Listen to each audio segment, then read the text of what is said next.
3 దశాబ్దాల తర్వాత అంటే 30 ఏళ్ల తర్వాత వారణాసిలోని జ్ఞానవాపి మసీదు బేస్మెంట్లో హిందువుల పూజలు మొదలయ్యాయి. వారణాసి కోర్టు తీర్పుతో ఈ కేసు కీలక మలుపు తిరిగింది. జ్ఞానవాపి మసీదు నిర్మాణానికి ముందు అక్కడ ఒక హిందూ ఆలయం ఉండేదని భారత పురావస్తు శాఖ రిపోర్టు కూడా హిందువుల వాదనకు బలాన్ని చేకూర్చింది. ఇది జరిగిన కొన్ని రోజులకే జ్ఞానవాపి మసీదు ప్రాంగణంలో హిందువులు పూజలు చేసుకునేందుకు కోర్టు అనుమతులు ఇవ్వటం ప్రాధాన్యతను సంతరించుకుంది. ఇంతకీ జ్ఞానవాపి మసీదు చరిత్ర ఏంటి? 1993 తర్వాత అక్కడ పూజలు ఎందుకు ఆగిపోయాయి?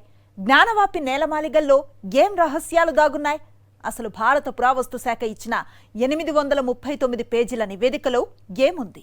అప్పట్లో అయోధ్యలో రామాలయ నిర్మాణంపై సంచలన తీర్పు తర్వాత అందరి చూపు జ్ఞానవాపిపై పడింది. అప్పటి నుంచి జ్ఞానవాపి కేసుల ఉత్కంఠ కొనసాగుతూనే ఉంది.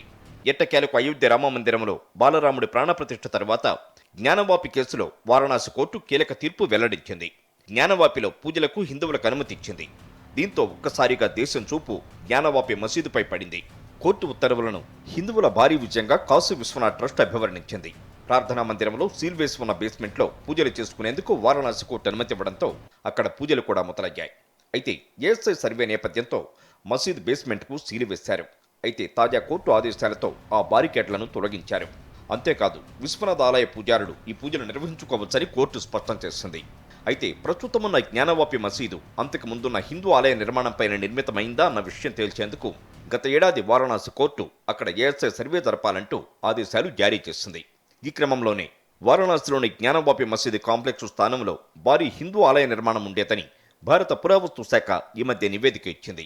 ఆ రిపోర్టు ఆధారంగా చేసుకుని హిందూ పక్ష వారు పూజలు చేసుకోవడానికి వారణాసి కోర్టు అనుమతి ఇచ్చింది. కథ ఇక్కడితో అయిపోలేదు. జ్ఞానవాపిలో మరిన్ని నేలమాళిగలు ఉన్నట్లుగా ఏఎస్ఐ సర్వేలో తేలిందన్న వార్తలు తెరపైకొస్తున్నాయి. జ్ఞానవాపి ప్రార్థనా మందిరం చాలా పురాతనమైనది. అందులో వ్యాస మహర్షి నేలమాళిగతో పాటు పలు నేలమాళిగలు ఉన్నాయన్న వార్తలు వినిపిస్తున్నాయి. 4 నేలమాళిగలను మూసివేశారని ఆర్కియాలజికల్ సర్వే ఆఫ్ ఇండియా తన సర్వేలో వెల్లడించింది. గ్రౌండ్ పెనిట్రేటింగ్ రాడార్ టెక్నాలజీని ఉపయోగించి ఏఎస్ఐ జరిపిన పరిశోధనలో ప్లాట్ఫారం కింద ప్లాట్ఫారం ప్రాంతంలో అనేక బేస్మెంట్లు ఉన్నాయని తేలింది. ఆ బేస్మెంట్ల ఎగువ భాగమంతా తెరిచే ఉంది. కింద భాగం మాత్రం చాలా ఏళ్లుగా తెరవకపోవడంతో అంతా చెత్తతో నిండి ఉంది. అందుకే వీటిని మూసివేసి ఉంచారు. ప్లాట్ఫారంకు నైరుతి భాగంలో చెత్తతో నిండిన 3 మీటర్ల వెడల్పు గల నేలమాళిగలు ఉన్నాయి. అసలు అక్కడ ఏముంది అన్నదే ఆసక్తికరంగా మారింది. 1 మీటరు మందపాటి గోడలతో 9 చదరపు మీటర్ల పరిమాణంలో ఈ నేలమాళిగలు ఉన్నాయి. పెద్ద సెల్లార్లు దక్షిణ గోడ వైపు ప్రవేశ ద్వారాలను కలిగి ఉన్నాయి. అవి ఇప్పుడు మూసివేసి ఉన్నాయి. అయితే బేస్మెంట్ గోడల జీపీఆర్ స్కానింగ్లో మూసి ఉన్న బావులు, కారిడార్లు కూడా ఉన్నట్లు తేలిందని ఏఎస్ఐ నివేదిక పేర్కొంది. అయితే ఇదే మసీదు దగ్గర గతంలో హిందువులు పూజలు చేసుకునేవారు.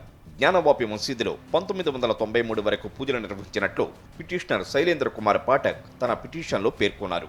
తన తాత సోమనాథ్ వ్యాస్ ఆ మసీదులోని హిందూ విగ్రహాలకు పూజలు నిర్వహించేవారని, 1993లో ములాయం సింగ్ యాదవ్ ప్రభుత్వ హయాంలో పూజలను నిలిపివేయించారని కూడా తెలిపారు.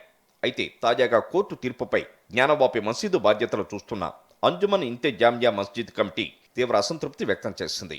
సెల్లారు ప్రాంతం కూడా మసీదు కాంప్లెక్స్లో భాగమని, ఇక్కడ పూజలు చేయడానికి అనుమతి ఇవ్వరాదని వాదించింది. వారణాసి జిల్లా కోర్టు తీర్పును అలహాబాద్ హైకోర్టులో సవాలు చేస్తామని ప్రకటించింది. జ్ఞానవాపి మసీదు బేస్మెంట్లో హిందువులు పూజలు చేసుకునేందుకు అనుమతి ఇవ్వడానికి భారతీయ పురావస్తు శాఖ ఇచ్చిన నివేదిక ప్రధాన ఆధారంగా నిలిచింది. మసీదు ప్రాంగణంలో సర్వే నిర్వహించాలని గత ఏడాది జూలైలో వారణాసి జిల్లా కోర్టు ఆర్కియాలజీ సర్వే ఆఫ్ ఇండియాను ఆదేశించింది. 4 నెలల పాటు శాస్త్రీయంగా అధ్యయనం చేసి పురాతన శిథిలాలు, కళాఖండాలు, శాసనాలు, శిల్పాలు లాంటి వాటిని పరిశీలించి ఏఎస్ఐ ఈ నివేదిక తయారు చేసింది. వీటన్నింటినీ పరిశీలించిన తర్వాత ప్రస్తుతం ఉన్న నిర్మాణానికి ముందు హిందూ ఆలయం ఉండేదని తేలిగ్గానే నిర్ధారించవచ్చని తన నివేదికలో వెల్లడించింది.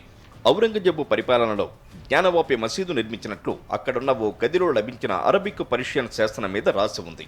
దీన్ని బట్టి చూస్తే 17వ శతాబ్దంలో ఔరంగజేబ్ అక్కడ అంతకుముందు ఉన్న నిర్మాణాన్ని కొంతమేర కూలగొట్టి మిగిలి ఉన్న భాగాలపై ప్రస్తుత మసీదు నిర్మించినట్లు కనిపిస్తోందని ఏఎస్ఐ రిపోర్టు చెబుతోంది. అలాగే 1669లో చక్రవర్తి ఔరంగజేబు ఆదేశాలను అనుసరించి అతని అధికారులు కాశీలోని విశ్వనాథ ఆలయాన్ని కూల్చివేశారని జాదూనాథ్ సర్కార్ రాసిన మాసిర్ ఏ ఆలంగిరి ఆంగ్ల అనువాదాన్ని ఏఎస్ఐ తన నివేదికలో పేర్కొంది. ప్రస్తుత సర్వేలో భాగంగా జ్ఞానవాపి మసీదులో ఉన్న సీల్ వేసి ఉన్న వాటర్ ట్యాంక్లో సర్వే చేయలేదు. మసీదులోని వజూఖానాలో శివలింగం ఉందని హిందువులు అంటుంటే అది వాటర్ ఫౌంటైన్ అని మసీదు తరపు వాళ్లు వాదిస్తున్నారు. అక్బర్ పరిపాలనా కాలానికి 150 ఏళ్ల ముందే మసీదులో నమాజ్ చేసేవారని మసీదు తరపు వారు నమ్ముతున్నారు. మసీదు గోడలపై వాస్తు శిల్పాల అవశేషాలు, గోడల మీద అలంకరించిన అచ్చులు, కేంద్రీయ స్థానంలో ఉన్న కర్ణరథం, ప్రతిరథం, పడమర వైపునున్న గోడల మీద తోరణం లాంటివి హిందూ దేవాలయ ఆర్కిటెక్చర్ను పోలి ఉన్నాయని ఏఎస్ఐ నివేదికలో పేర్కొన్నారు. శాస్త్రీయ అధ్యయనం, పరిశోధన తర్వాత అక్కడ పెద్ద హిందూ ఆలయం ఉండేదని ఆ నివేదిక స్పష్టం చేసింది. భారత పురావస్తు శాఖ నివేదిక ప్రకారం మసీదును విస్తరించడానికి, దాని ప్రాంగణాన్ని పెద్దదిగా చేయడానికి వీలుగా అప్పటికే ఉన్న ఆలయ స్తంభాలను కొద్దిగా మార్చారు. మసీదు కారిడార్లోని స్తంభాలను క్షుణ్ణంగా పరిశీలించక అవి వాస్తవానికి పూర్వం ఉన్న హిందూ దేవాలయంలో భాగమని తేలింది. ఎట్టకేలకు వారణాసి జిల్లా కోర్టు తీర్పుపై హిందూ సంఘాలు హర్షం వ్యక్తం చేస్తున్నాయి. కోర్టు తీర్పుకు అనుగుణంగా అక్కడ హిందువులు పూజలు కూడా మొదలుపెట్టేశారు.